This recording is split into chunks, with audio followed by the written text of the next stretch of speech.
All right, seeing as it's 6:01, we'll go ahead and call this meeting to order. Welcome everyone to the July 12th Planning Commission meeting. Why don't we go ahead and start with a Pledge of Allegiance. Commissioner Houghton, could you lead us, please?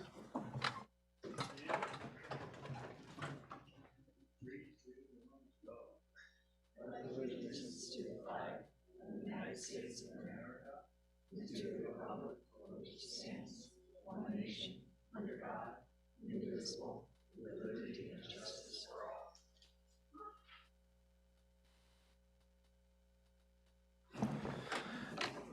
And Megan, could you please call roll? Commissioner Houghton. Here. Commissioner Jorgensen. Here. Commissioner Kahn. Here. Commissioner Ringer. Here. Let the record reflect that Commissioner Tolley will be absent. Vice Chair Cooley. Here. Chair Munoz Morris. Here. Great, thank you very much. We'll move on to public comment. These are for items that are not on tonight's agenda. So do we have any speaker cards for public comment? Yeah, thank you, Chair. So anyone in the public that would like to speak on items that aren't listed on the agenda tonight, you're welcome to submit a speaker card. We have cards available out on the table outside that you can fill out. Or if you'd like to speak on a later item, please fill those out. It helps me to organize your names and call you efficiently. So if anybody wants to speak at this time, please indicate. Okay, Chair, seeing none. Great, yeah. We'll move on to item number 3, which is our consent calendar. It includes the May 24th meeting minutes. So commissioners, any discussions, motions? I have the most nitpicky possible correction to the minutes. Item 5A says that I would not be able to attend this meeting. It was actually the June 14th meeting if we would have had one. I'll make sure that's updated. All right. Any other discussion on the minutes? Any motions? I'll move to approve the. Oh, I'll move to approve the meeting minutes from May 24th. I'll second that. okay. We have a motion and a second. All in favor say aye. Aye. All right, I believe that passes unanimously with the small edit to the minutes. We'll move on to our public hearing items. We have 2 of them tonight, and we're going to start with the approval of modifications to the design of the Motel Inn project, including a replacement of guest accommodations and Airstream structures with accommodations in small mission revival style bungalows and installations, et cetera, et cetera. So do we have a presentation tonight? Looks like we do. So I'll hand it over to you. Thank you, Chair Munoz Morris. Give me a moment to get set up here.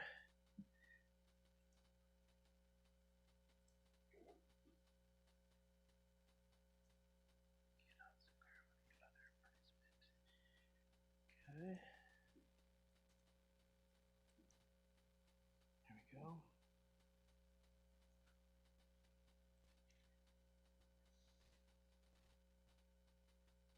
Okay. This is the correct screen. Very good.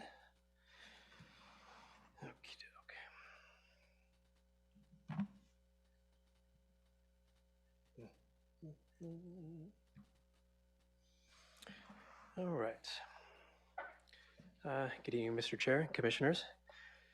This presentation may seem a little familiar to many of you, but we want to provide this overview for the benefit of new commissioners as well. The item before you is a application for architecture review of a revision to the design of the Motel Inn project, which is a hotel development on the site of the former Milestone Motel Inn. The site is a commercial parcel, just over 4 acres in size. It's on the south side of Monterey Street at its northerly end, where it leads the on-ramp for the northbound lanes of Highway 101. It was developed in the 1920s with the Milestone Motel Inn, which is known as the world's first motel, catering to guests traveling by automobile with lodgings arranged in bungalow units arranged around a central courtyard. The property has been a master list historic resource since the first historic resource survey by the city in 1983. The original bungalow buildings, however, have over time been extensively altered, and they were eventually demolished due to extensive deterioration. And today, only a portion of the restaurant facade, along with the bell tower building remain lobby building as remnants of the original construction and reminders of its original Mission Revival architectural style. So in 2017, the development of the site was considered, and under that project, guest rooms were provided in bungalows on the western portion of the site, behind the remnant buildings, which would be incorporated into a new restaurant, and recreational vehicle and camping sites would be at the eastern portion of the site, hosting guest accommodation and pre-installed Airstream trailers. This project was eventually approved by the Planning Commission in 2017. In 2021, a revision of the project was considered, and this would have replaced the Mission Revival style bungalows by A-frame style guest room buildings. But this revision was not approved as the Cultural Heritage Committee found that the proposed buildings did not preserve the form and integrity of the historic property as represented by the Mission Revival remnants of the original development. So the CHC continued consideration of the application and provided guidance to the applicant regarding the architectural character that would be appropriate for the site. And then in April 2022, the applicant returned with further revisions to the design in response to that direction, with the A-frames eliminated and reverting to bungalow guest rooms. And that means really bungalow guest rooms in replacement of the prior Airstream installations on the east side of the property. So these Mission Revival bungalows were carried out throughout the property, and a sound wall was added along the boundary with Highway 101 to provide additional noise attenuation to enhance the guest experience.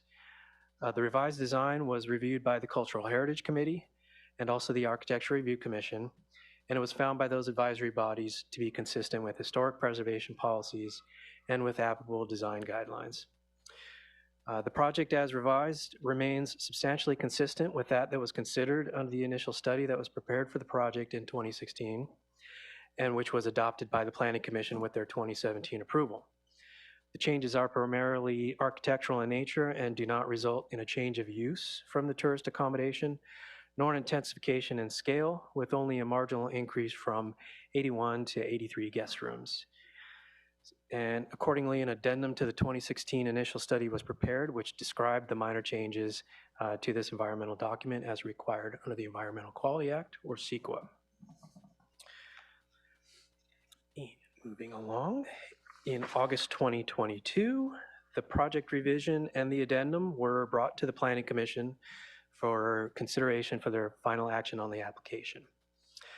Immediately before the hearing was conducted, the Commission received correspondence which raised concerns with the environmental review documentation that was prepared for the project, noting inconsistencies in the description of the proposed revision and questioning the sufficiency of the addendum that was prepared.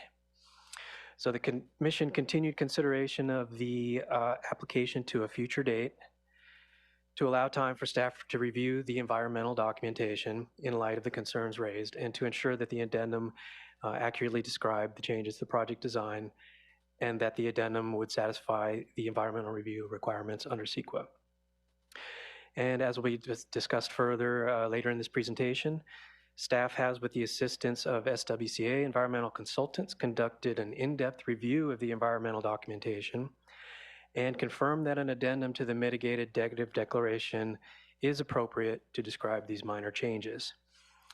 The revised addendum and the supporting conformity review have been provided as an attachment to the staff report. And finally, staff will be recommending that the Commission adopt the draft resolution that is provided, approving the revisions to the project and the associated addendum to the project's mitigated negative declaration. And so as we've touched on, the applicant intends to develop the property with the hotel, proposing under the current design 83 guest rooms in 29 Mission Revival style bungalow buildings with various accessory housekeeping and maintenance building with the restaurant and lobby at the front of the site. The restaurant and lobby, of course, incorporate those remnants of the original Motel Inn, and this component of the project remains essentially unrevised from its approved design and is not part of the proposed design revisions. As described in the staff report, the major focus of review of this revised project has been consistency with general plan policies, development standards set out in zoning regulations, and provisions addressing land use compatibility between commercial uses adjacent to the creek, laid out in Ordinance 1130 and the amending Ordinance 1651. We note that the proposed use of the property remains guest accommodations and that hotels are a permitted use within the tourist commercial area and the tourist commercial zone, and that the use is particularly appropriate along Upper Monterey as stated in land use element policies. Protection of the residential neighborhoods near this area and protection of the San Luis Obispo Creek, which travel along the southern and eastern boundaries of the site, are also important policy considerations. And these are largely addressed by the provisions of the ordinance I reference here. And we'll describe that a little bit later again in this presentation. So the conformance to development standards in zoning regulations like setbacks, lot coverage, height limits, parking requirements is noted and detailed in the staff report. And this includes the requested exception from wall height limits to accommodate the sound wall that is along the northern boundary with the freeway. And again, that's for noise attenuation to enhance guest experience. That wall is proposed as a noise mitigating amenity. It is not a feature required to achieve any noise exposure limits for the property. Walls are limited normally to 8 feet in maximum height in a location like this. And here the applicant has elected to propose a 12-foot height following the conclusions of an acoustic study that recommends that for the guest experience to balance the noise attenuation with the aesthetic concerns. This wall is going to be given a vegetative screen with climbing vines, and as depicted in these photo simulations, it does take advantage of a grade differential to minimize its visibility from the freeway. It should be noted here that these exhibits were prepared for a 16-foot wall, but that has been reduced to 12 feet, and so the apparent effect would be even less than what's indicated here. Additionally, Ordinance 1130 was adopted in 1989 to address considerations regarding land use compatibility between the commercial land uses and the residential development nearby adjacent to the San Luis Obispo Creek, such as the residential neighborhood along San Luis Drive behind the site across the creek channel. This was amended by Ordinance 1516 in 2018, and this amending ordinance provided specific criteria for development in the area, which called for screening and buffering between the uses, more restrictive building height as it approached the creek corridor, and additionally creek setback provisions. So these ordinances were provided as an attachment, and the revised project design remains consistent with these criteria, continues to provide the required creek setback.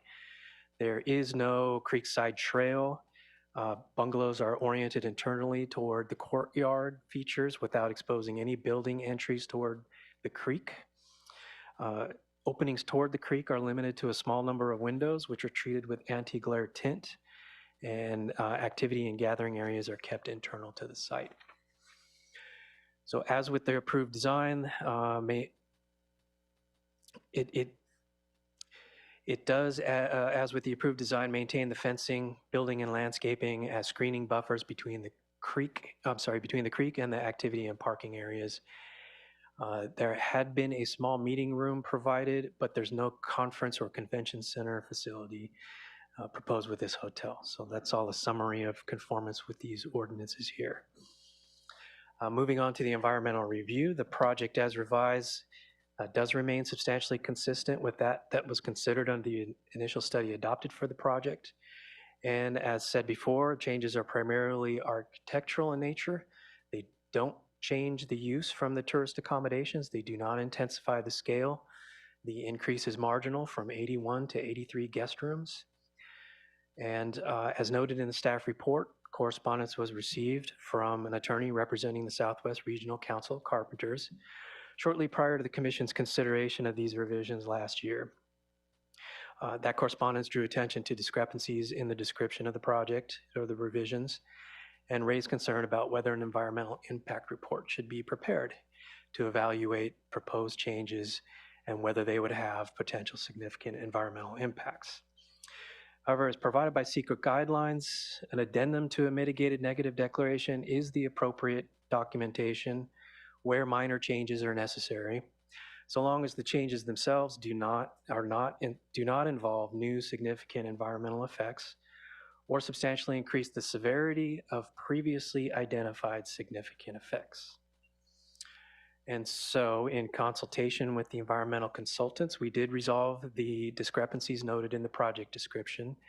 And in the course of nearly a year now, we closely reviewed the proposed changes as to whether they would be associated with any potentially significant impacts in those subject areas required under CEQA. And the result of that analysis confirmed that there are no new significant impacts associated with these revisions, and there are no substantial increases in the severity of any potential impacts. The addendum that has been prepared summarizes this analysis, and it's accompanied by a conformity review document that provides the detailed impact analysis on which these conclusions are based. And that addendum has been provided for your consideration now for approval along with final action on this project revision. And again, shortly before this meeting, similar correspondence was received by the commission and by staff. It did provide a discussion about the legal framework surrounding consideration of an addendum. And it asserted that there may be fair arguments that the project would have certain significant environmental impacts. Staff notes that CEQA provides that a fair argument about these types of impacts must be supported by substantial evidence. The CEQA guidelines provide guidance as to what that constitutes. Here on the slide is the definition of substantial evidence taken from the CEQA guidelines. On review of the correspondence, staff did not find anywhere where substantial evidence based on fact had been provided in support of these assertions. And in contrast, staff is confident that the addendum and the conformity review document that have been prepared do provide the factual basis on which we conclude that the project changes are not associated with any new or substantially increased environmental impacts. And with that, the commission is asked to consider whether the project as revised is consistent with applicable policy standards and guidelines. And staff is recommending that the commission adopt the draft resolution approving the revised project design based on the findings and conditions of approval set out in the resolution. Alternatively, the commission may wish to consider continuation of the consideration of the modified project design with direction to staff and applicant on pertinent issues and concerns, or to deny approval of the design revision based on specific findings of inconsistency with relevant policy standards or guidelines. And that concludes my presentation. I thank you for your time. The applicant team is present and can provide any additional details about the revised project design, and I'm happy to answer any questions you may have for staff regarding review of this application. Thank you. Great. Thank you, Walter, for the presentation. Commissioners, any questions for staff before we turn it over to the applicant? Seeing none, why don't we go ahead and move over to the applicant's presentation? Right.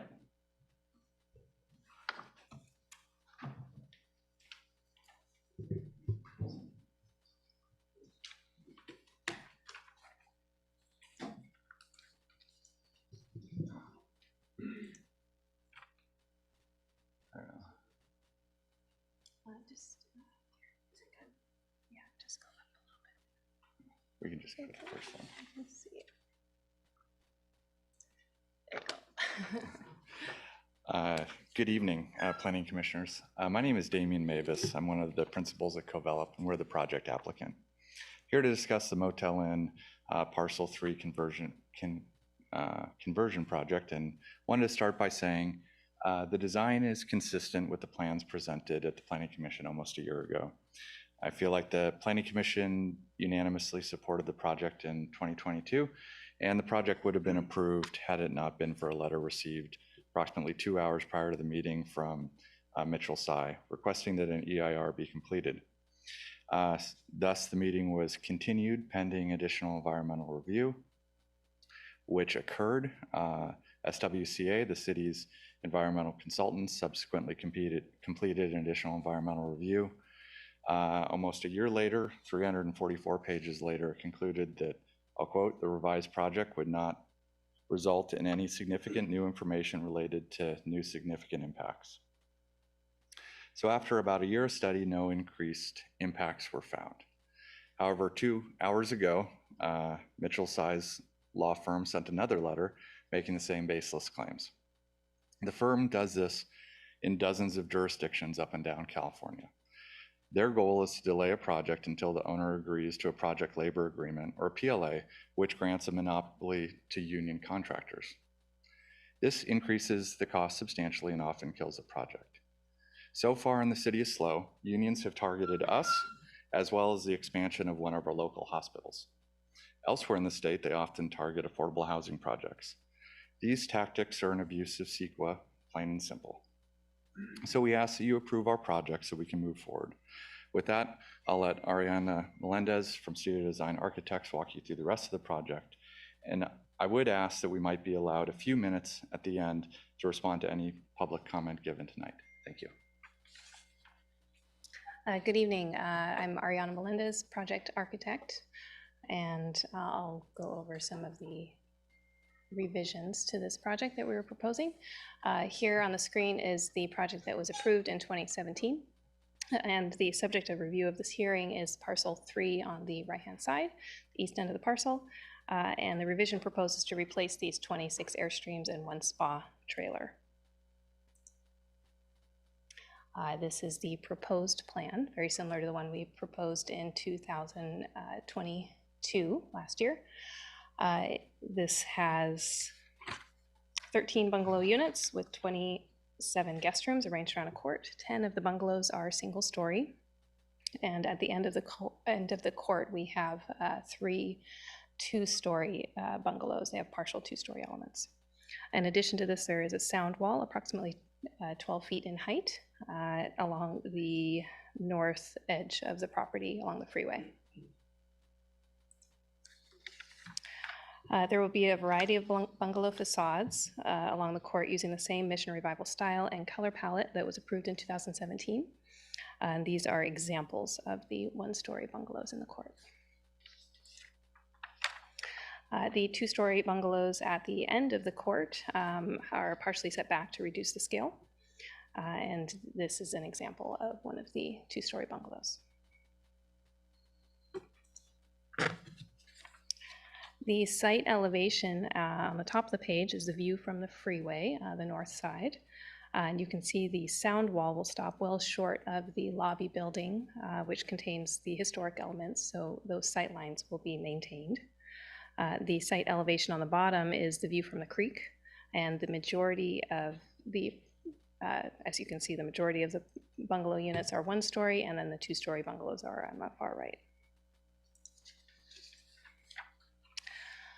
The sound wall is proposed to extend over a portion of the north property line to protect the site interior from the freeway noise. The extents of the wall are shown in yellow. The freeway is actually quite a bit higher than the Motel Inn property, about 12 feet, as you can see from the site section. There's also a significant amount of trees and brush on the freeway side that will mostly obscure the wall. The wall itself will be planted and will be covered in vines over time. The height of this wall is based on an acoustical report, which recommends a minimum of 12 feet to reduce the sound impact from the freeway to acceptable levels, as well as to block the view of the noise element. And this concludes our presentation, and both the owner-developer, Damien, and I are available for questions. Thank you so much. Great, thank you very much. Do we have any questions for the applicant at this point? I see one over there, go ahead. So my main concern is about the creek. I know that's not really the subject of tonight's review. I just went to the site and you can't go onto the site, it's fenced off. But if you wander down, you can kind of see the creek there, and there's a big chunk that's just fallen away from the high water. Are you guys satisfied that the development is protecting the creek and vice versa? In other words, you're not going to fall into the creek? Right. How are you feeling about that? I feel pretty good about that. We have a setback from the creek, as well as those areas are on the very far west side that don't really impact the proposed buildings. Yeah, that's actually the area where the parking lot is proposed. And that that failure with the creek was a tree that fell over. And then when it was pulled out, it was right next to the creek bank. So that's why it looks like. So that's the place where the fence is all kind of down and gone, and there's tape there and. Yeah, okay. that was an enormous tree that. Okay, okay. And I also had a question that I don't think that this is necessarily in our purview, but I recently was in Denver and in Boulder. Their creeks have paths all the way along the creeks. Is there ever discussion about trying to get an easement or a creek path that would go all the way up to Reservoir Canyon? Is that even in consideration? This is a project that happens to be right along that right of way or that the creek there. I guess that's a question for staff. Yeah. Walter, can you, my recollection is there's a easement requirement that's being proposed to the city along that section, but I could be mistaken that for a different section. But in terms of a connection to Reservoir Canyon, for instance, there's no city plans that would, show a connection through there. And so there's no, path at least that would be, future construction of a path through that area hasn't been contemplated. Okay, yeah, it seems like it'd be a pretty big lift to try to make that happen, but as developments happen along the creek, if there's the possibility of preserving some kind of an easement for future path, that possibly could happen. So we think that there may be something in this proposal that includes that, or not necessarily. It looks like Walter's checking. We do have as condition 38 from Natural Resources, permanent open space easement for the riparian open space area to be reviewed by Natural Resources Manager and City Attorney's Office. That may be of interest. Okay. With respect to that, it's not a path to connect with the Reservoir Canyon, but it is pertinent to that riparian open space. So really just protecting it as open space, not necessarily for, okay. Yeah. Okay, thank you. Other questions for the applicants? All right, thank you very much. Thank you. I actually have one question, but it may be more for staff, although if the applicant would like to chime in. I wasn't on the commission the last time this came before the commission. And of course, the correspondence was received very shortly before the meeting started, and I just wondered if staff would care to characterize whether this one is largely similar to the one that was received previously, or are there any significant differences?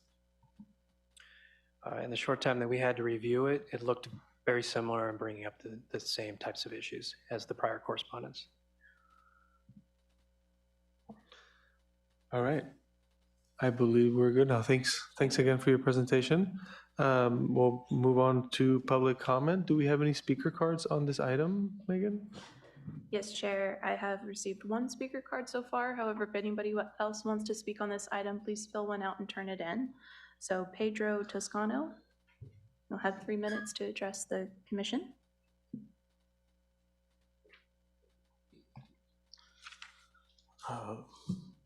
Thank you and good evening, Chair, Commissioners. My name is Pedro Toscano.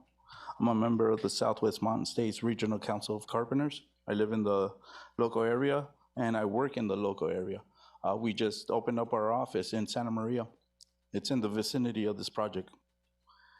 I believe that this will impact the environmental impacts of this project, will impact us as members and agents for our organization. The city should require the project to be built with contractors that will hire locally and pay prevailing wage to utilize apprentices from state certified apprenticeship training programs. Workforce requirements reduce construction-related environmental impacts while benefiting the local economy and workforce development. A recent study, 2020 report titled Putting California on the High Road, a Job and Climate Action Plan for 2030, the California Workforce Development Board concluded that the investments in growing, diversifying, and upscaling California's workforce can positively affect returns in climate mitigation efforts. The South Coast Air Quality Management District recently found that local hire requirements can result in air pollutant reductions. Recently, State California reiterated its commitment towards encouraging workforce development and housing affordability through the Affordable Housing and High Roads Job Act of 2022, otherwise known as Assembly Bill 2011, which requires projects to pay workers prevailing wage and hire state certified apprenticeship programs for projects meeting certain sidings, affordability, and development standards. Thank you for your time.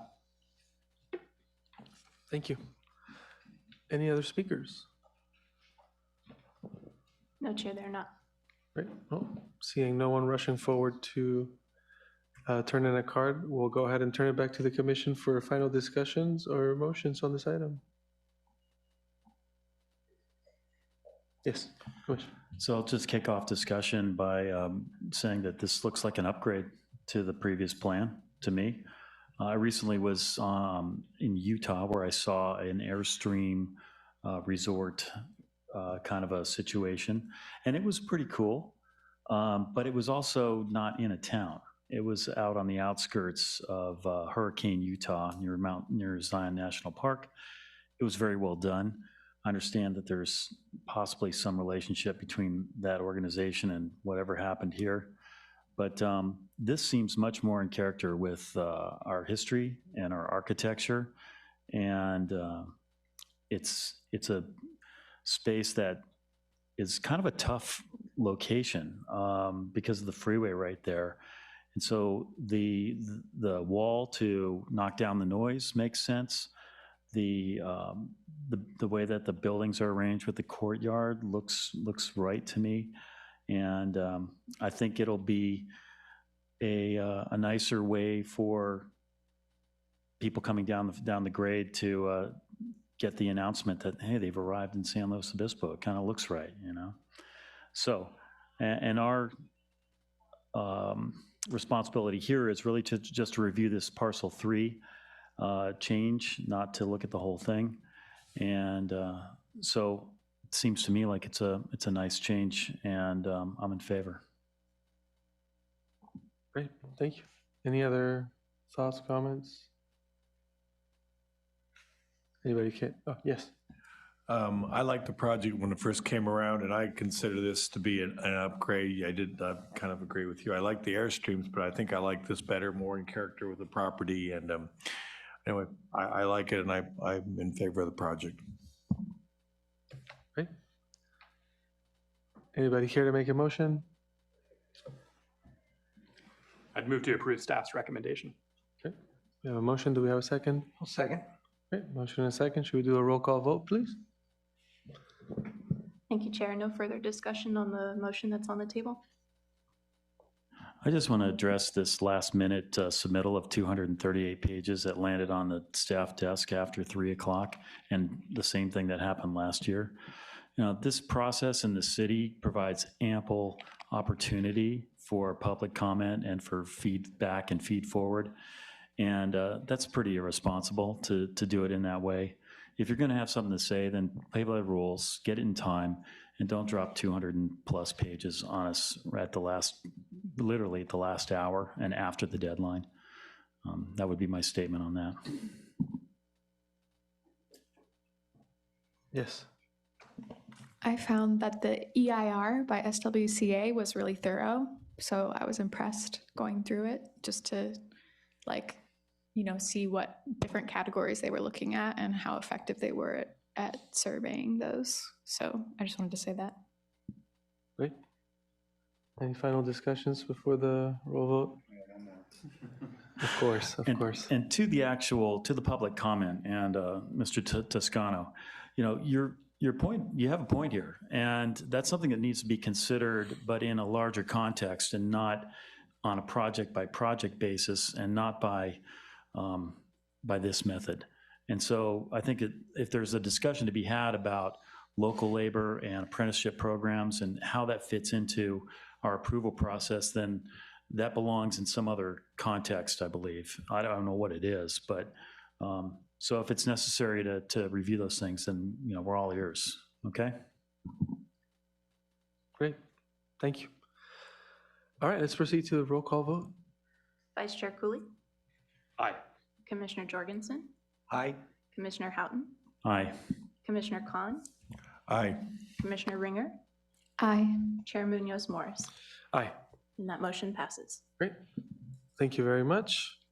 With that, we'll move on to item 4B, which is a review of a request to establish a safe parking program and administrator permit to operate a rotating safe parking program. I believe we have a couple people presenting to us today. It would be Daisy and Kyle. Hello. Thank you, Walter.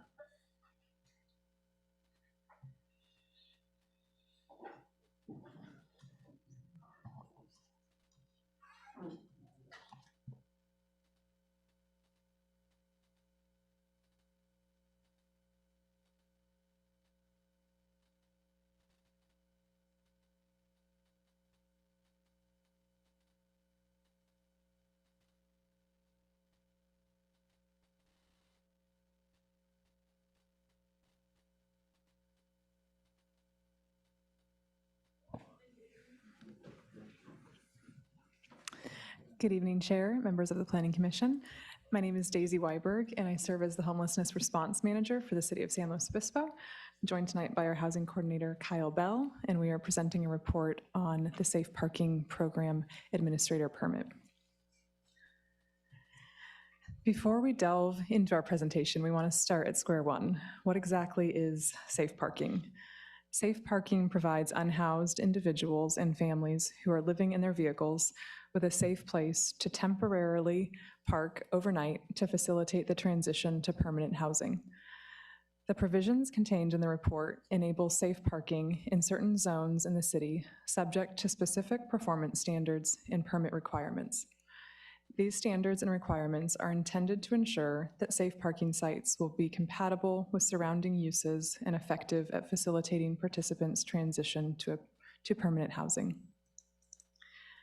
Safe parking has emerged as a critical need in our city, in our county, to provide unhoused community members who are living in their vehicles with a designated safe place to park overnight from 7 p.m. to 7 a.m., not 24 hours a day, rather than having them park on city streets.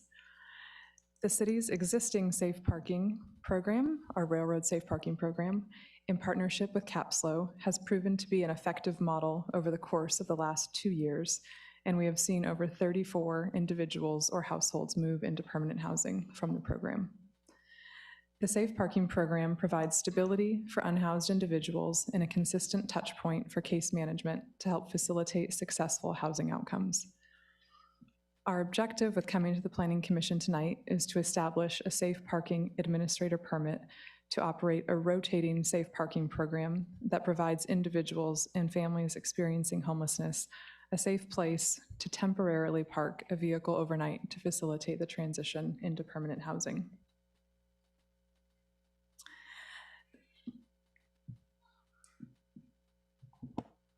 I'll take over from there. Kyle Bell, Housing Coordinator. Tonight's recommendation is to adopt the draft resolution approving Capslo to operate a rotating safe parking program throughout the community, based on the findings and subject to the conditions of approval outlined in the resolution. On August 18th, the City Council adopted a resolution affirming the actions of the Emergency Services Director. The emergency measures were identified as necessary to facilitate the expansion of safe parking facilities for unhoused persons in order to minimize risks of the transmission of COVID-19. The safe parking program at the railroad site was initially established under the city's emergency proclamation to provide safe shelter options for individuals and families experiencing homelessness during the pandemic. On July 6, 2021, the City Council adopted a new resolution that continued the suspension of Municipal Code Chapter 17.86, which is the safe parking regulations, until 180 days following the end of the emergency declarations. The emergency declarations were lifted on February 28, 2023, which means that the operation of the safe parking program at the railroad site will cease operation after August 27, 2023.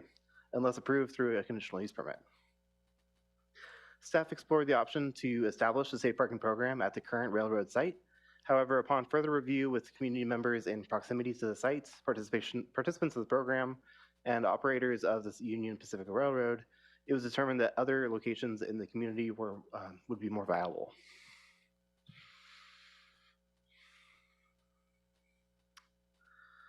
The City Council resolution describes the Community Development Director's authority to immediately allow for the establishment and operation of a new safe parking locations by the city or a third-party nonprofit partner. The city has been working in partnership with CAPSLO to locate new opportunities in the community to provide for the continued service of the safe parking program. A best practice used throughout the state was identified that allows for a rotating model of the program at which multiple locations would provide for safe parking on a temporary basis, which would further minimize disruptions of operations on any one particular site.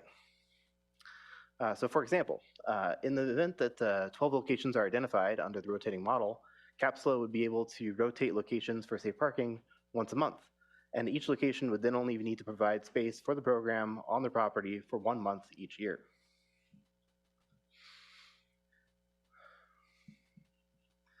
CAPSLO has applied for a conditional use permit to become a safe parking program administrator to operate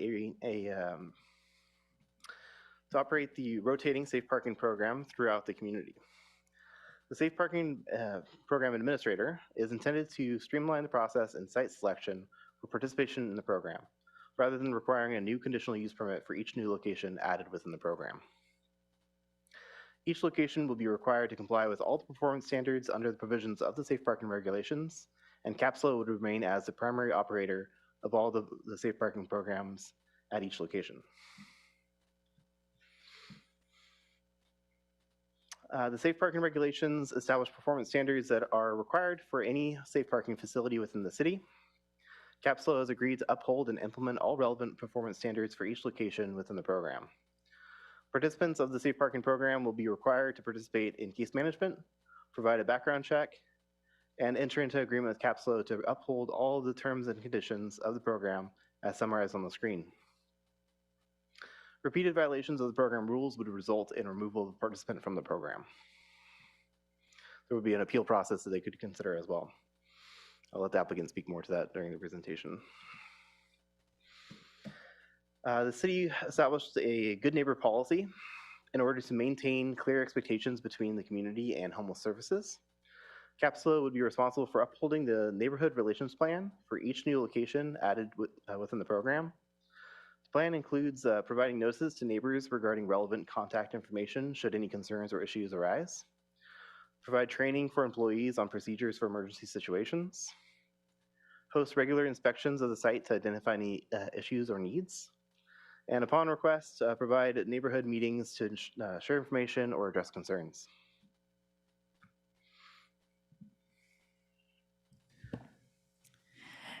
As we've developed this rotating safe parking model, we have conducted extensive research on successful safe parking programs throughout the state.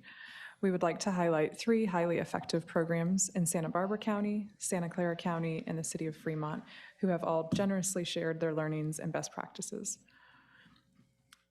New Beginnings operates 26 safe parking locations with 154 parking spaces throughout the cities of Santa Barbara, Goleta, and the neighboring unincorporated areas of Santa Barbara County.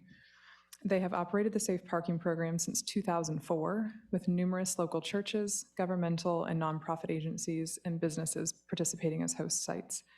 This robust model is a blueprint for how we hope to implement and grow a rotating safe parking program in the city of San Luis Obispo. In Santa Clara County, Move Mountain View manages 7 different parking lots, providing individuals and families living in their vehicles with safe and secure places to sleep 7 days a week. The program prioritizes Santa Clara County residents as well as disabled or senior citizens, which is a component that our rotating safe parking program could replicate. Lastly, the city of Fremont in the Bay Area offers a safe parking host site program in partnership with the faith community. Similar to our proposed model, their program is a rotating model with faith-based organizations across the city hosting individuals or couples on their site for 1 month before rotating to the next site. They currently have 5 faith-based sites, and each site hosts up to 15 vehicles. Each of these models have influenced the intentional design of our rotating safe parking model, and we hope to replicate the success they have had with engaging local community organizations in an effort to provide safe and reliable places for individuals and families to park overnight. We are actively engaging faith community leaders in San Luis Obispo to identify viable host site locations based on the criteria outlined tonight. And if the draft resolution is adopted, we will proceed with establishing the rotating safe parking model. So to revisit, our recommendation for the Planning Commission is to adopt the draft resolution approving this project based on the findings we've presented tonight and subject to the conditions of approval. That concludes our presentation, and we would be happy to answer any questions you have, and the applicant is on site and available to answer questions as well. Great. Thank you. Thank you for your presentation. Questions for, we'll start over here. I just had a question about the director approval of sites, and was just trying to get a handle on what the criteria for that sort of thing would be. And one thing that just reminded me of it was when you were showing other programs around the state, the Santa Barbara program was 154 parking spaces in 26 parking lots, so that's about 6. And I guess one of the questions I have is there some sort of threshold of this is too small to be worthwhile number of spaces, or one on the other end is maybe too large to manage? How are these sites evaluated for consideration? Yeah, and I should note on the New Beginnings model in Santa Barbara, the different sites vary in terms of the number of vehicles that they host. So they have one site, I believe, that only hosts 5 vehicles, and it's specifically for women. And they have one site that hosts closer to 50 vehicles, I believe, and RVs. So they've taken a different approach where each site, it's specific to each host site. And again, that could be a model that we move towards as we potentially grow this program. To start, we're looking at identifying sites that could host up to 20 vehicles. Our current railroad safe parking program, we average about 14 vehicles a night, and that's what we've been proposing to the faith community leaders that we've been meeting with on a monthly basis, of identifying sites that could host up to 20 spaces. We are also in discussions with them about taking a smaller approach, if that would be a better fit for certain congregations or locations, if it would be more practical for them to host 5 to 7 vehicles. We're also exploring that option, so we are open to. So if I'm understanding that correctly, it may be an approach where there are multiple sites operating at the same time. So, we might have, 15 spaces, but it might be 5 here, 5 there, that sort of thing. Correct, yeah, and that will be dependent, and Capso can address that as well, but staffing and potentially even looking at staggering check-in times. Our current safe parking program, the check-in takes place from 6 to 7 p.m. And so if we did adopt a model where there were, 2 or 3 sites operating at one time, we would stagger those check-in times. So one site would start check-in at 6 p.m., one potentially at 7 p.m., and so on, and working with each site to establish parameters that would work well for their site. And I just wanted to clarify that each site would require its own director approval for that particular site. So case by case, what is the location? Does it meet all the ordinance requirements for siting and distance? How many vehicles are appropriate for that location? So all that would happen through that director action process. And I'm sorry to dominate this, but you made me think of another question. When those director action permits are granted, are they time limited? Are they, in other words, we approved this lot for parking, is that approved for one night, a month, whatever, or is it as needed, ongoing?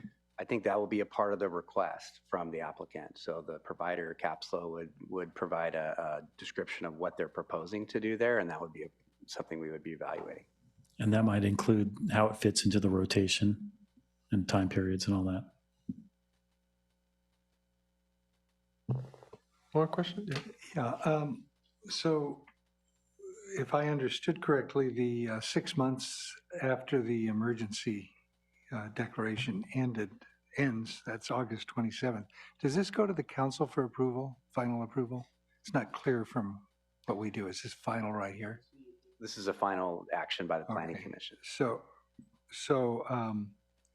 is there time for, since the railroad site, I assume, is not going to be utilized again, is there time to actually have something up and running by the 27th of August?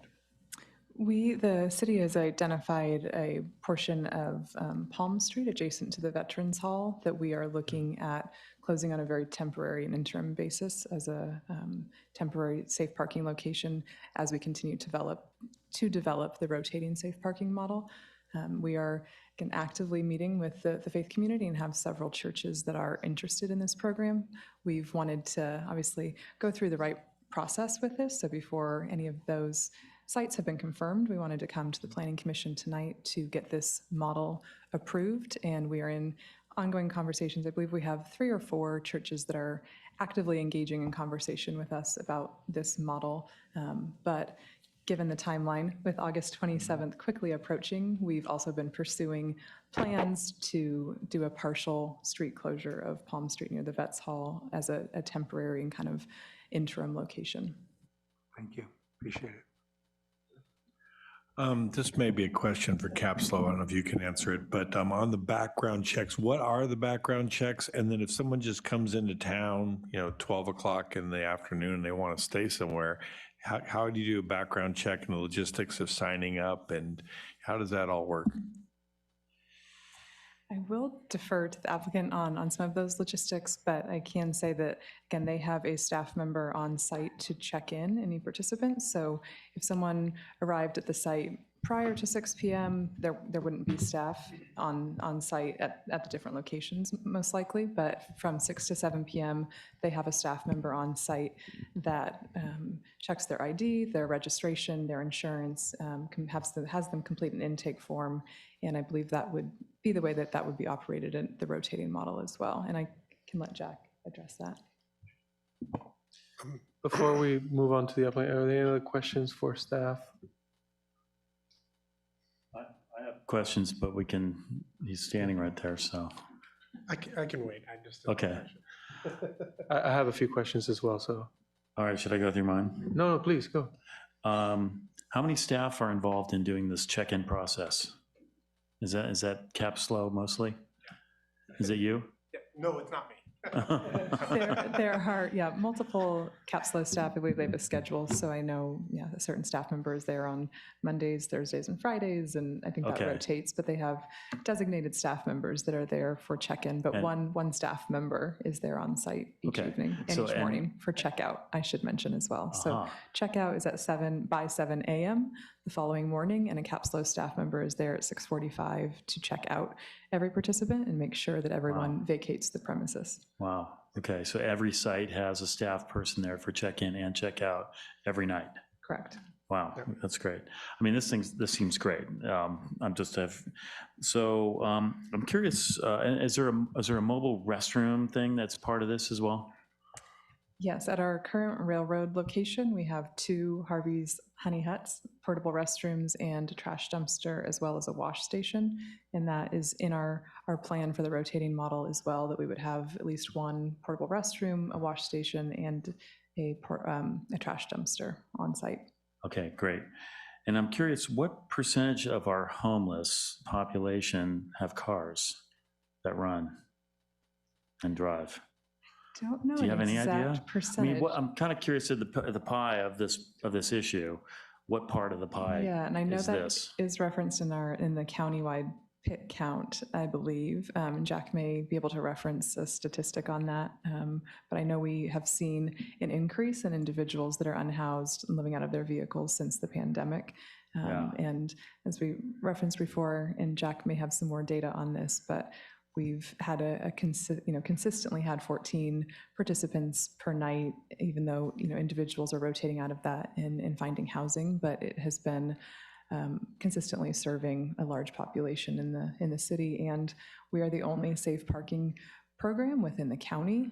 We're advocating at the county level for more safe parking throughout the region, but this has definitely been proven as a need in the city. Okay. And our homeless population is somewhere around 400, is that right?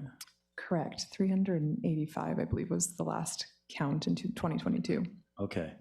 And then there's also, there's the Walmart thing, which I've heard about and read about. Is there any overlap between that sort of thing and this thing? As much as I'm aware, I believe Walmart stopped that policy of allowing they? people to park overnight. Someone else may have other information, but I don't believe that's an option for individuals any longer. Okay. So, Okay, thanks. Okay, so I do have a couple of quick questions. So I got a little bit confused because we were talking, or there was mention about identifying multiple sites and kind of creating a rotation, if you will. So is like, ideally, we would identify 12 sites so that we can rotate every month, if possible? That's the goal? ideally, we think we could use the model even with as few as 3 or 4 sites. It would just obviously mean they would be hosting for multiple times during the year. Right. So eventually, we hope to grow the program to where we would have potentially 12 sites, and they would only have to be a host for 1 month out of the year. But if we had 3 or 4, they would host 3 or 4 times a year on a rotating basis. But each site would host for an entire month, and then it would rotate to a new site the following month.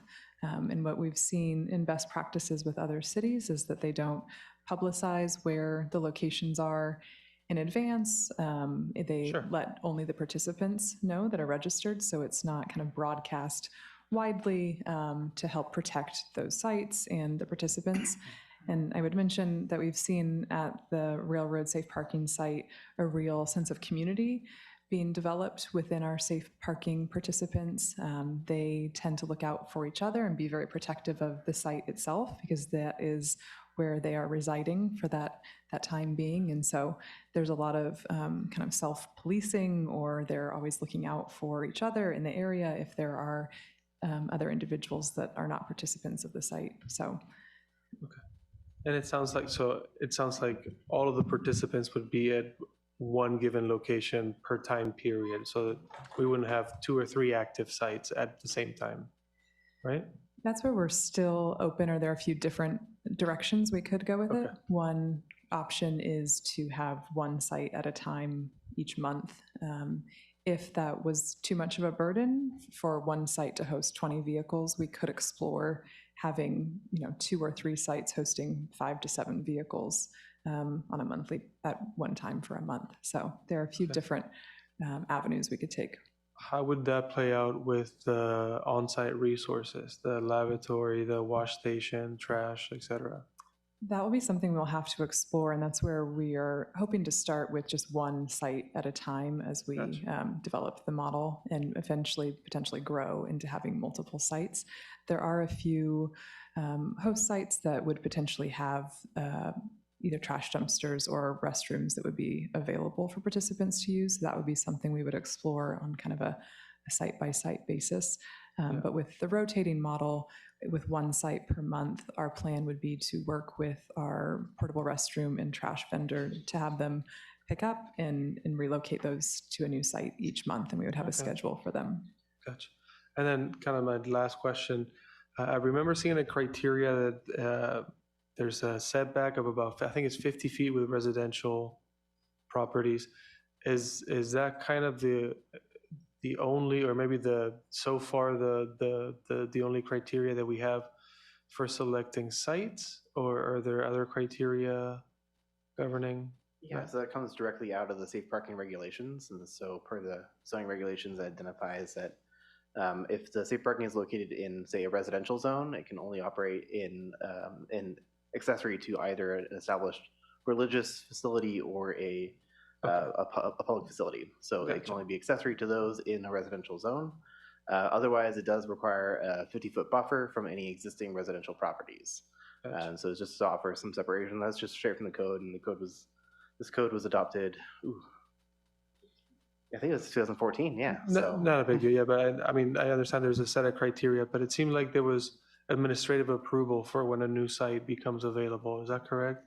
So I guess the public or the neighbors around that new potential site wouldn't necessarily get a chance to come forward and voice their opinion, or how would that be managed, I guess? Oh, yes. So for each director's action permit that we review, we do noticing. So we would send out public notices.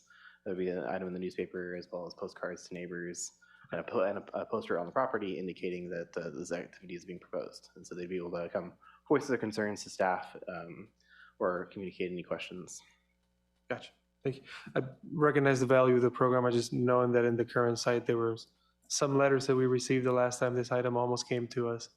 I just want to make sure that we do our due diligence. So thank you. More questions for staff? So there's something that the county runs up by the county lockup. What's the deal with that? And is that?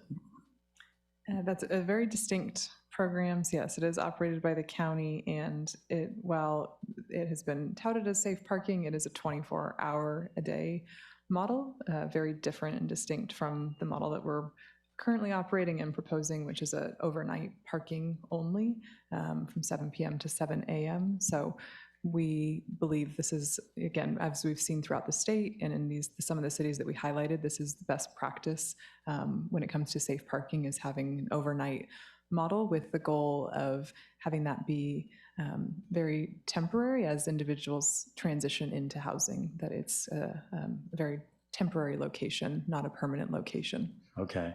And do these tend to mostly be working folks that just are they're not out of a job, they're just out of a house? Yeah, we see a lot of participants in the safe parking program that are working or looking for jobs. And there was, I know, one young woman that was 30 years old and worked in Atascadero and used the safe parking every night.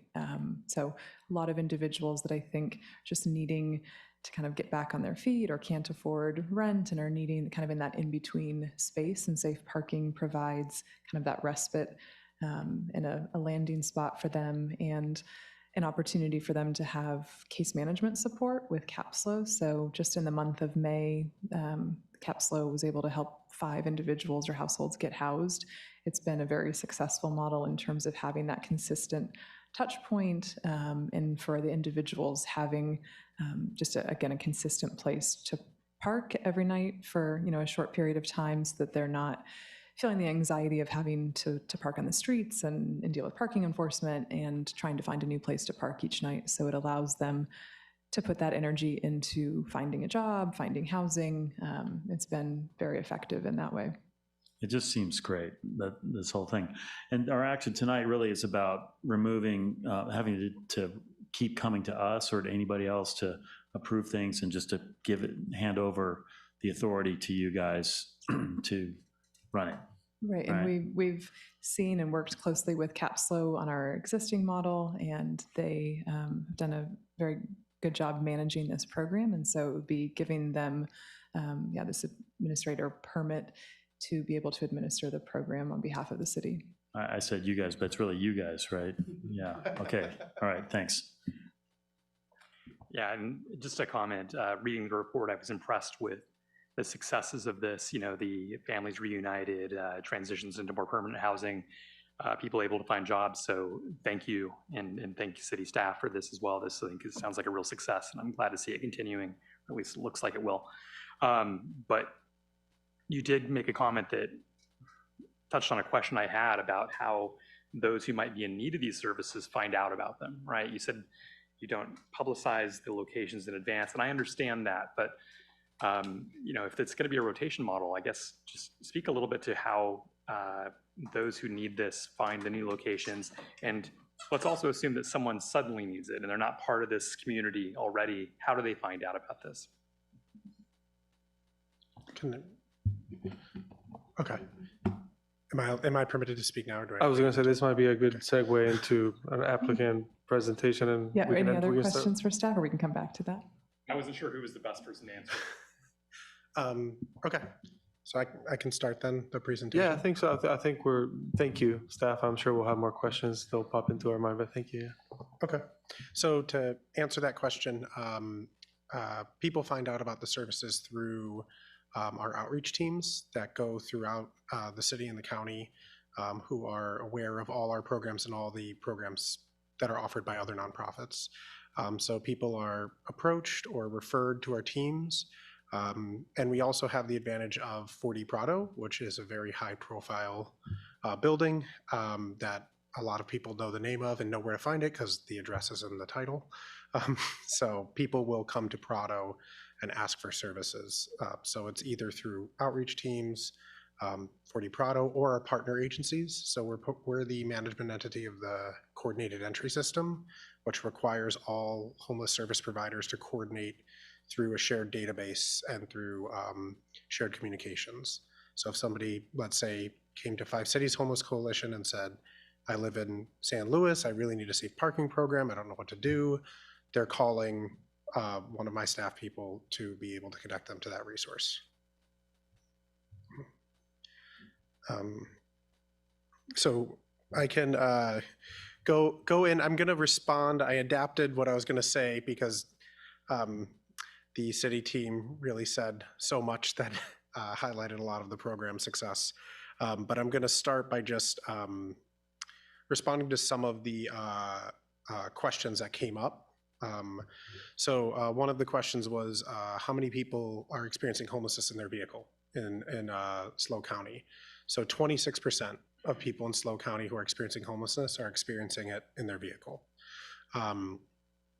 One of the things about vehicle homelessness that's more difficult is that folks who are experiencing homelessness in their vehicle are typically more independent. They are more likely to have a job. They're more likely to have community connections because they're in their vehicle, they're maybe holding down a job. So it's harder to sometimes engage with those individuals because they do have, you know, what they define as their house on wheels. So it's a little more difficult to work to get those folks into services. And then it's a little more work to get people out of their vehicles into housing. It might seem counterintuitive, but sometimes when somebody needs to go into housing, they can't bring their vehicle with them. Maybe there's no parking spot, or maybe they're in an RV that's not really that operable, but semi-operable. And so they have to part ways with the last kind of item they've had when they were housed. So that's why these programs, these safe parking programs, are really specialized in what they do to work with people who are experiencing homelessness in their vehicles. And so that really kind of leads into why are we the folks who are administering this site. We operate a safe parking site at 40 Prado. We have a small safe parking program there, 7 spots that we have people who are experiencing vehicle homelessness parked behind our center. We require case management, and we've seen a lot of really good success with that. We've seen that people, when they go into this program, know that they're going to receive a case manager, know that they're going to get the help that they need, and then they are able to move through and start resolving their experience of homelessness. We've been highlighted nationally for this program. We were part of a summary of best practices out of the Sol Price School of Public Policy at USC. And one of the biggest success points that they found is that we were able to leverage our other programs against this safe parking program. So when somebody's enrolled in a program at CAPSLO, they get access to all the other CAPSLO programs. So, you know, the Head Start programs, the veteran programs, the family programs, they get access to all these other resources. So it really makes our ability to help somebody a lot more impactful. One of the issues that was coming up at this site was some of the community, I would say, pushback or perception of the site. I do want to highlight that a lot of people's perceptions of how the safe parking site at Railroad, what we call Railroad Safe Parking, was due to kind of the surrounding environment of that Amtrak lot. For those of you who are familiar with it, a lot of people use that lot for an overnight parking spot.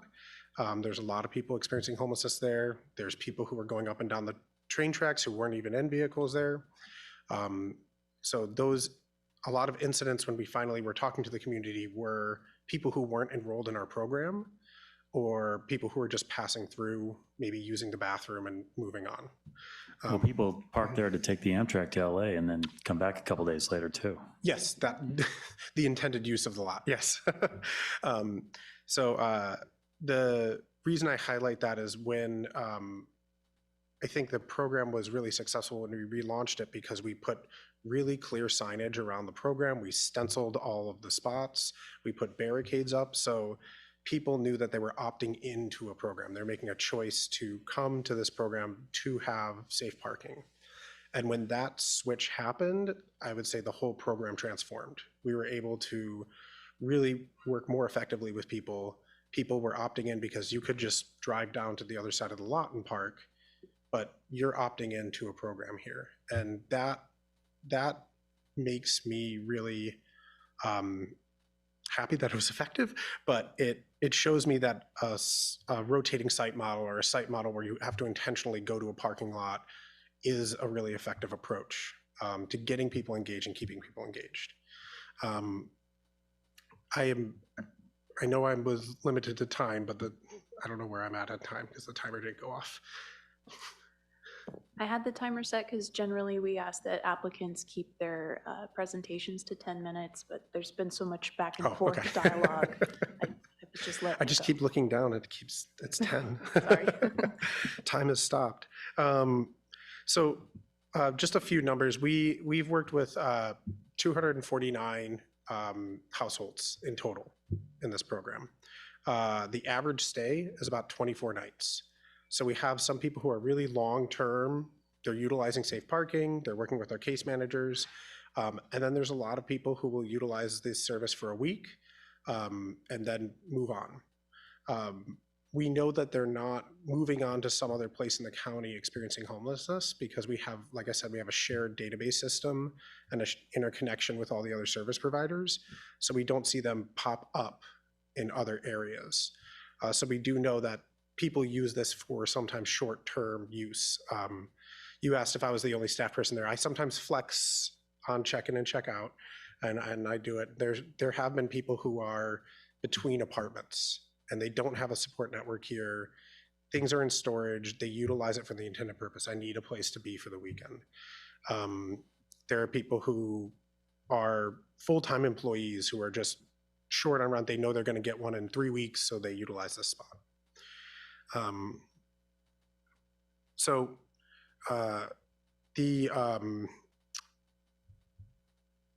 That's where. There was a question about numbers. I think you were asking a question about numbers and how do we determine the number, the good fit number, like the Goldilocks number. We know that really large programs are ineffective and really small programs are. And what we as service providers think is how can a case manager manage that amount of people? So if a case manager can work with 20 people, that's probably a good size for the program. And our rule of thumb in my division is between 15 to 30 is a good caseload because it gives you enough time to work with people, develop goals, and really dedicate some time to helping them on their issues. So that's kind of the number we would look at in terms of an effective program. And then speaking of effective programs, we saw 5 people get housed in the month of May, and we saw 34 people get housed overall, which is fantastic. And those are really good numbers for street outreach programs, which is this is technically speaking a street outreach activity.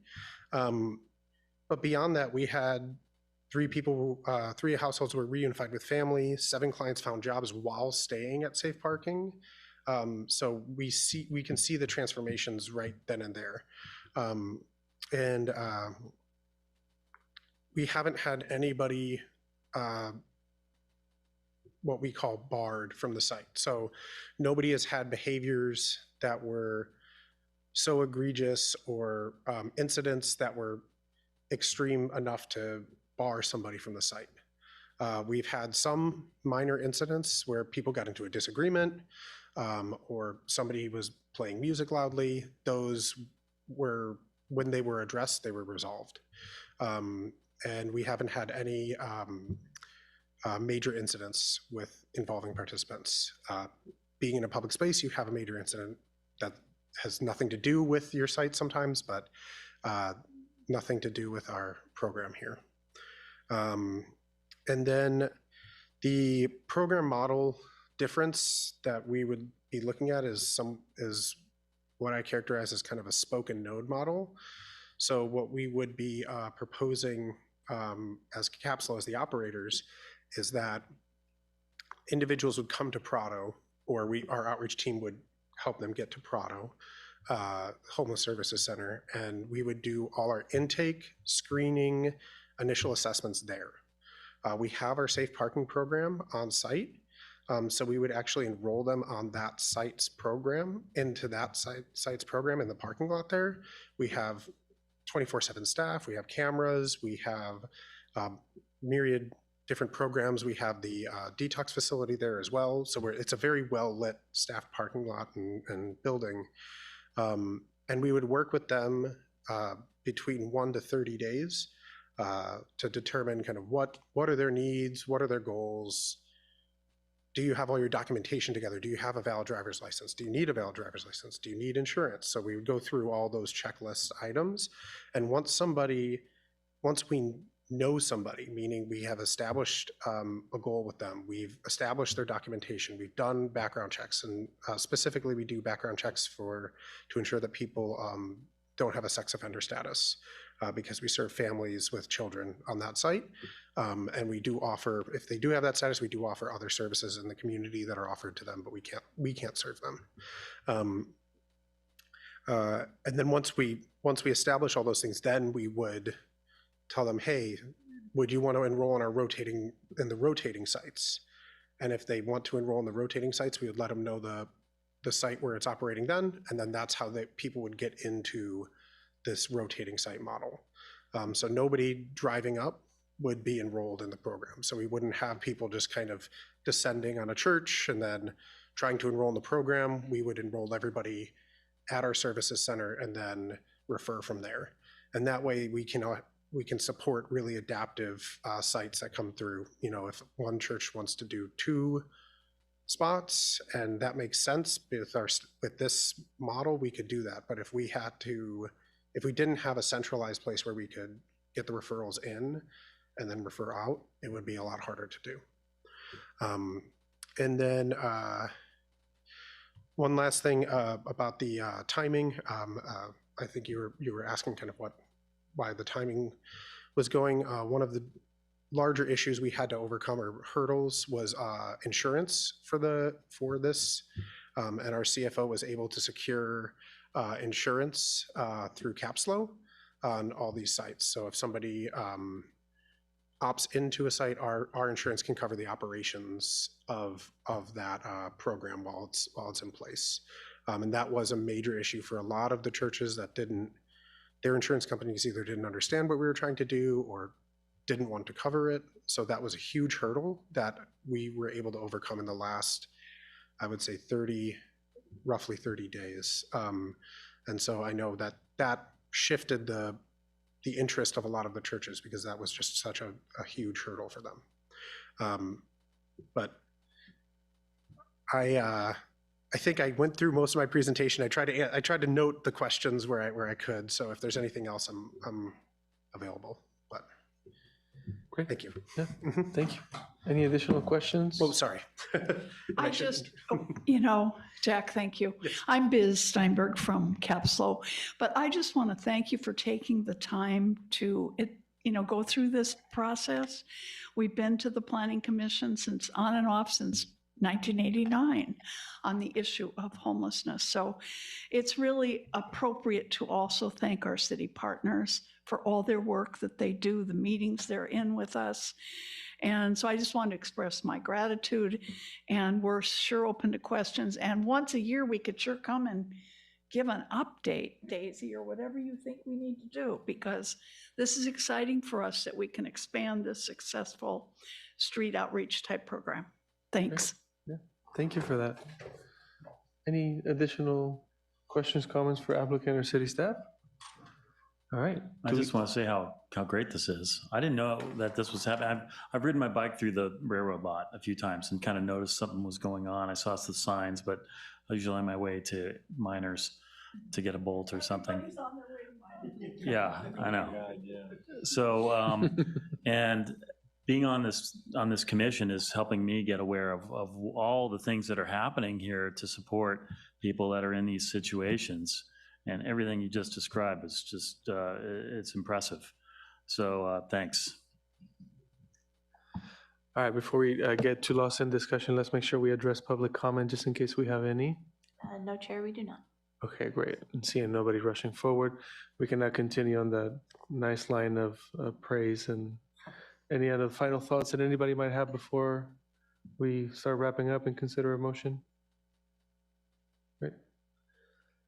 All right. Anybody care to make a motion? Yeah, I'd just like to thank you all again. And I think this is, I was going to ask if we could get an update on this at some point in the future. That'd be fantastic. You know, we don't always get a lot of real feel-good stuff to do on this commission, so I appreciate it, and thank you for all the work. And with that, I would move approval of staff's recommendation. Great, thank you. We have a motion. Do we have a second?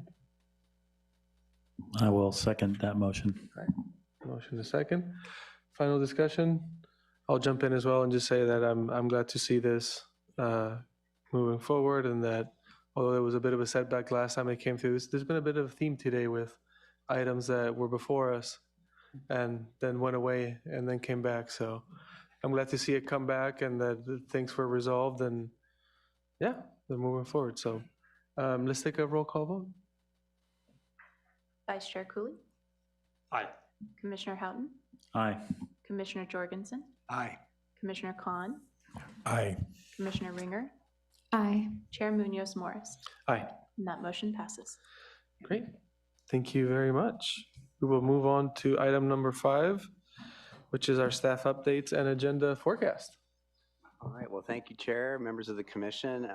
Just wanted to formally introduce our new Community Development Director, Timmy Tway. I think she introduced herself to most of you, but just, I don't know, if Timmy, if you wanted to say anything more, but we're glad you're here.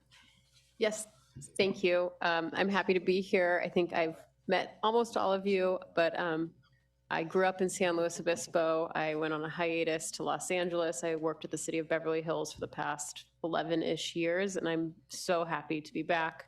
I'm a planner by trade. I went to Cal Poly, and so it means a lot to me to be here, serving this community that means so much to me, and the important work that you're all doing. I won't always be at this commission, but I thought I'd come to introduce myself and see what you're all doing. So thank you.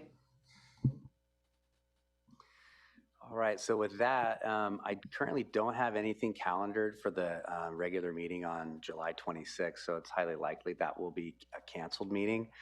I don't have anything on August 9th, but there might be something that is going to come up in the next week or so. So right now, nothing, but those are the next couple meetings that that are out there. So not a lot coming in the next couple meetings, but I think there's going to be more towards the fall once we get into our work programs a little further. I just have a real quick question.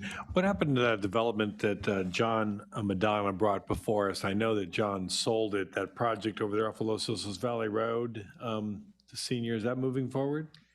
Froome Ranch? Yeah. Yeah, Froome Ranch has a new owner, and they're working on different components of the project. Nothing in terms of like what's been submitted. I think there's been some preliminary concepts around the grading work and Right. kind of relocation of the creek. So they still have to get permits through various agencies to do that. But it is, we are in discussions with the property owners, so things are going to be happening. It just, the sense I got was that there's a lot of need for that. There's a big waiting list, and it was a real, interest in that. So I'd be interested to see it go. Thank you. All right. Thank you for that update. I'd like to ask a question. Oh, yeah, sorry, please. I'm hearing from people that live in the Sinsheimer area that the new fence that's been put up is a railroad protection fence of some sort, has been breached in a couple hundred ways, and that the city's actually created a new opening through it. And I'm just curious where is all this happening in city administration? How are we handling that? I mean, we've heard from Michael Cadron about the need before we start negotiating for bridges over the railroad tracks, say from the co-op area to Sinsheimer and that kind of thing, that we've got to secure the boundary, so to speak, and secure the railroad, the tracks from any kind of access. So we know there's a big issue there, but what's going on with this at this point? So just so I understand, what's going on with fencing or what's going? Fencing and maybe some changes that have occurred in the fencing. I have not heard anything about the fencing. And who's in charge of that? Is that Public Works or? Well, if it's a part of the railroad safety trail, it would be Public Works. Or if it's a part of the actual railroad right-of-way, it would be the railroad.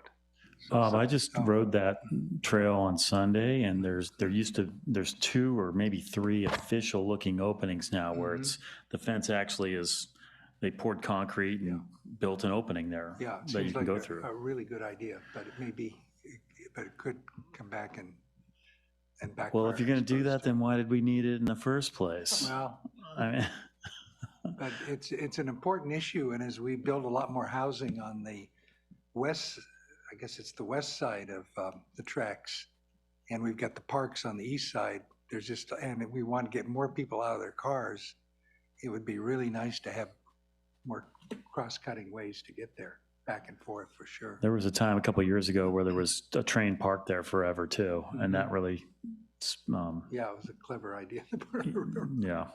Well, then people would climb over, and Well, at least I did it with my bike At least it once. didn't run all night, but Anyway, I'm happy to follow up with Public Works and kind of get a better understanding. so if we ever about meet what- again, we'll hear. If from we you ever then. meet again, I'll have an update. No, but if I can send out an email to everybody once I I'd get some appreciate more it. information. I just wasn't I just aware have of been that. hearing from people about it. And everybody's curious. Thank you. All right, thank you for the update. Well, it sounds like we may or may not have a meeting in a couple of weeks, but so far it is scheduled for July 26th. So until we hear otherwise, we'll move forward with that plan. And with that, we'll go ahead and adjourn today's meeting. So thank you very much. thank you. Thanks.